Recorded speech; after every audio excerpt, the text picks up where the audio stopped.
welcome back to my channel, Welshman Reviews. I'm Gareth, and today I'm going to be doing my review for Zack Snyder's new Netflix movie, Rebel Moon Part 1, A Child of Fire. So, yeah, Zack Snyder's new movie out. He is a diverse director, as in, you either love him or you hate him. The amount of stuff I see over Twitter, the arguments I see on both sides is crazy. It is. But yeah, we're going to hear to talk about his new movie, and directed by him, also written by him, Kirk Johnstad and Shay Hatton, I think it is. Yeah, it is. And the story is set in a galaxy ruled by the Mother World, whose military, the Imperium, threatens a farming colony on the moon of Velt. Cora, a former Imperium soldier, ventures ventures on a quest to recruit warriors from across the galaxy to make a stand against the Imperium army and save her colony. So yeah, the Imperium army land on her planet and want their harvest. So she, as a former Imperium officer, knows that they're not there just to take the thing. They will murder and kill everyone on that colony if they don't get what they want. So yeah, it's one of them ones. And like I said in the thing, she goes across, picks up all. Her main quest is to go and find a general who is played by Dejim Huso. General Titus, his name is, who to help them because he surrendered a thing and then left them so to get them. So yeah, pretty much her main mission is to get him, but then they pick up all these other warriors as well to help with the battle. The battle, which will take the main battle, will take place in the part 2 of this story. So the actors in this as well is Sofia Boutella, who plays Cora, the main character of the movie. Was it Michael Huisman? Apologies if I butcher these names. It is, but he plays Gunnar, who is one of the main farmers of that colony. He looks after the harvest and that. Ed Skrein Skekren, if I'm not, again, if I butcher these, apologies, is Atticus Noble, who is the main bad guy of this movie. He is, and there is other people as well. Ray Fisher plays the leader of a rebel band against the Imperium. Anthony Hopkins does the voice work of the robot or the android that makes a little bit of an appearance in this movie. I think he's going to have a bigger part in the next movie. And Charlie Hunnam plays Kai, who is like a Han Solo type character in this movie, which I will talk about in my likes and dislikes, how much this movie does take a lot from the Star Wars, even though I know this was a script I think Zack Snyder wrote for a Star Wars movie. So yeah, some good talent in this, to be honest. Like I said, the acting, some really good talent in this and that. But we'll get on to my positives and negatives now. And I've got a lot of negatives, unfortunately, for this movie. I'm a firm believer. I'm a fan of Zack Snyder's work. My biggest problem with Zack Snyder's work is, and it kind of goes down to what I've got a problem with James Cameron's Avatar movies. Too much style over substance. These are visually stunning movies, and this is, again, Zack Snyder makes very beautiful movies. The visuals, the cinematography, etc. in these movies are very good indeed. Problem is, the stories he plays out in these movies are kind of bland, and in some of his movies, some of them are good, especially if he's taking reference points from other stuff, like I said, Watchmen, 300, stuff like that. He takes them from comics, etc. So the story's there, he's just transferring them to movies. His other movies like Batman vs Superman and Army of the Dead weren't the best, in my opinion. I gotta admit, I do like Batman vs Superman, the extended cut, the ultimate cut. I think that's a lot better, but still has its problems. Army of the Dead, same, I think I said in my review, he just took too much from other movies. It was nothing original about that movie at all. It took it from so many other forms of media. Especially there's a scene really just cut straight out of Aliens, and it's the same in this movie as well. There's a scene cut straight out of the first Star Wars: A New Hope, which I will talk about. But that's my biggest problem thing. And again, for this movie, there's a lot of style over substance, unfortunately. So we'll go into my positives first of all. And first of all, costume design, I think, is brilliant in this movie. I do like the Imperiums. They look like Nazi soldiers, the way they're dressed and stuff. It is not too much on the main character, the main villain, Atticus Noble. He's a bit weird in his get-ups and all, because you first see him like in a Nazi type uniform. But then later on, he's pretty much in just a shirt and tie, a white shirt and a black tie, which looks weird for a main character, that he just looks like a generic accountant at the end of the day.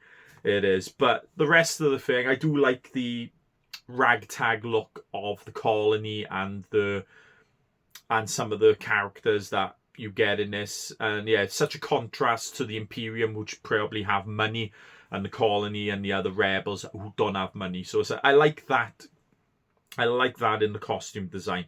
I get visuals, very good indeed. Not all visuals are brilliant in this. When I get into my negatives, I will mention especially one scene. But overall, the visuals and CGI in this movie are beautiful. He does know how to paint a picture on the screen. Some of the scenes and that are absolutely stunning. Very nice and colourful. And some are very dark in some places as well. So very nice indeed. And I can't really fault the acting in this. Nothing really sticks out that is absolutely amazing or excellent or that. But all the actors in here do a very fine job in bringing this story to life and that. So they're my positives. Not a lot, unfortunately, but we will go into my negatives now. And my biggest one, and he's been doing it a lot in his movies lately, is the slow-mo scenes. He piles the slow-mo scenes in this movie really bad and that. And one of them is, and it comes down to cuts as well, of the first time the Imperiums land on the moon Velt, if I said that right. It's like a 5 or 6 cut scene of just a ship landing and the landing gear hitting the floor. We get a slow-mo version of that as well. And it's like, there's parts that don't need slow-mo. And every fight scene in this movie has a bloody slow-mo scene. And it kind of takes you out of it and all that. I want a regular paced fight scene. Like, one always comes to mind with me, especially with Zack Snyder's work, is the warehouse scene in Batman vs Superman. Brilliant fight scene. No slow motion at all in that fight scene. Big, quick fight scene. And I wanted to see that more in this movie. And unfortunately, I don't think we're going to see it much in part 2 either. Any more original speed fights. But yeah, he overdoes the slow-mo in this, to be honest. And it kind of takes it away from the fight scenes, because you can kind of pinpoint, like, if you can kind of get away with it if you're playing it at full speed. It is, of people just standing in the background and then coming and being the next person to fight and that. When you're doing it in slow-mo, you can obviously see it then and all that. And yeah, it's very disappointing for that. And like I said, with some of the cuts as well, some quick pace cuts, which you don't really need, especially for a landing gear. You don't need to see that. The only CGI I thought was really bad in this movie, and I did say with my thing, was they land on a planet called Levitica. And I gotta admit, that's some of the worst CGI I've seen. It looks, some parts, unfortunately, of this movie do look like cutscenes from games. And you can obviously see it and all that. Don't get me wrong, the majority of the CGI in this movie is very nice. But the Levitica part was very bad and all that, especially coming into the planet and that. It was a very, very bad scene to see. And I gasped out loud when I saw it. And I was like, what the hell is this, man? It is. And that was very, very poor indeed. Like I said, few things. And the only other one then is, I said for the villain costume as well. It is that most of the costumes are brilliant. But like I said, the main character, being in a shirt and tie, kind of takes it away from the menacing look that he's supposed to have.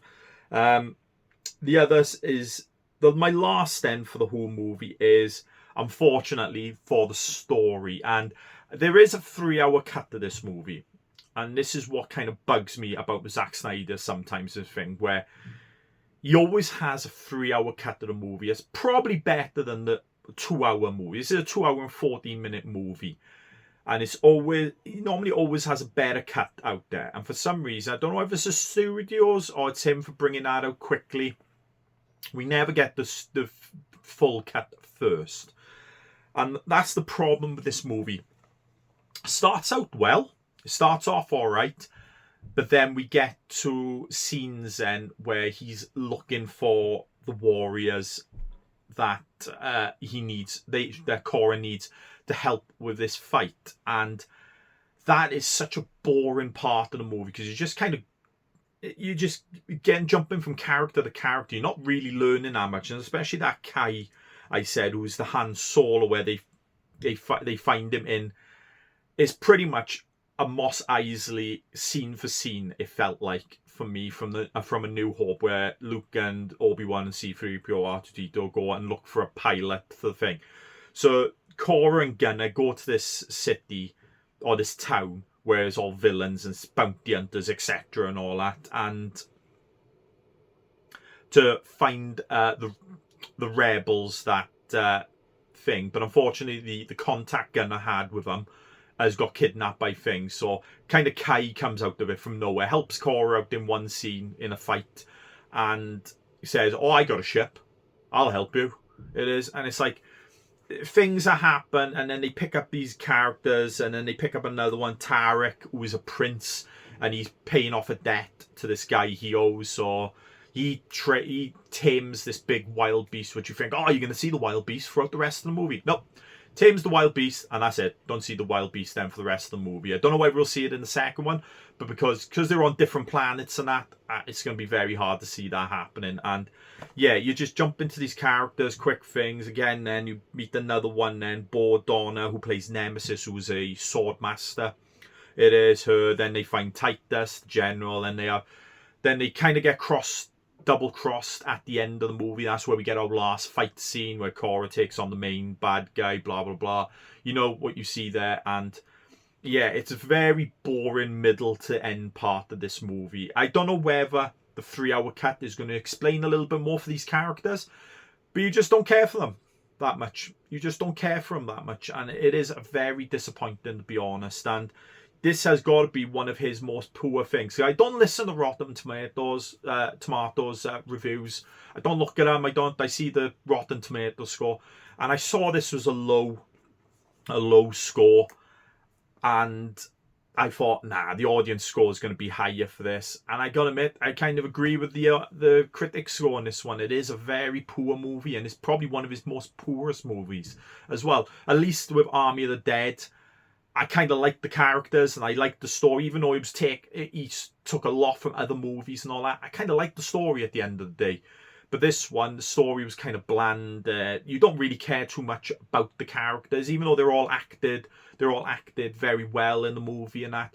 You just don't care too much about their backstory and stuff like that. You don't. And yeah, and you get a little reveal at the end, which kind of brings in for Korra as well. Because she is the child of fire. She was taken from her planet was getting taken over, and then she got taken by the main bad guy. You find out at the end it is to work in the Imperium, and she leaves, etc. You know, stuff like that. But yeah, that unfortunately the negatives do outweigh this movie. Unfortunately, and I give it a bad 4 out of 10 overall on that. And I'm hoping the 3 hour cut is going to be a bit better and they explain a little bit more for these characters, but it doesn't take away from the story. The thing is kind of boring. It is. So we'll have to wait until the 3 hour cut comes out to see how that is. But overall, like I said, 4 out of 10, a very poor movie. It's definitely not going to be in my top 10 anticipated movies, which will come out this same day as well, because I'll be having the same get up on when I tell you my top 10 movies of this year. It is, but yeah, very poor from Zack Snyder. And I will watch part 2 because I'm hoping part 2 will be a lot better. It is. So that's my review for Rebel Moon Part 1. I hope you enjoyed it. If you did, give it a thumbs up. Leave a comment down below if you've watched the movie or you're a big fan of, or if you don't like Zack Snyder, tell me down below in the comments what exactly you don't like or what you love about his work. And if you love this movie as well, if you liked it, if you didn't like it, tell me down below as well. I like to always have a conversation with people about what they like and what they don't like about movies. And if you'd like to see more videos like this, please subscribe to my channel. And I'll see you next time.